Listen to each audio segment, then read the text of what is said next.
and moths are drawn to the light.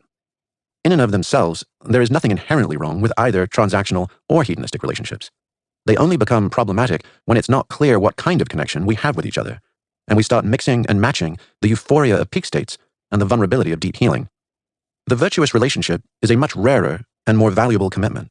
That's the hell or high water, in sickness and health, no one left behind kind of bond that is required to safely support each other through rough weather and challenging terrain. That's what it means to truly have each other on belay.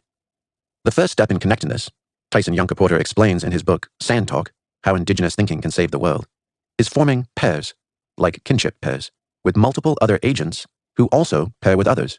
The next step is creating or expanding networks of these connections. The final step is making sure these networks are interacting with the networks of other agents, both within your system and in others. We need to take our duos and turn them into dozens, and take our dozens and turn them into dozens of dozens. A flexible meshwork of homegrown humans radiating out across the world, doing the real work that needs to be done.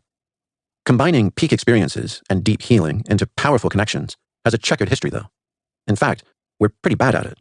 It's a rare community centered on these ideals that doesn't end up in one of three places: hedonization, the endless pursuit of pleasure; commodification, the selling of the sacred; or weaponization, the manipulation of these tools for personal or institutional gain.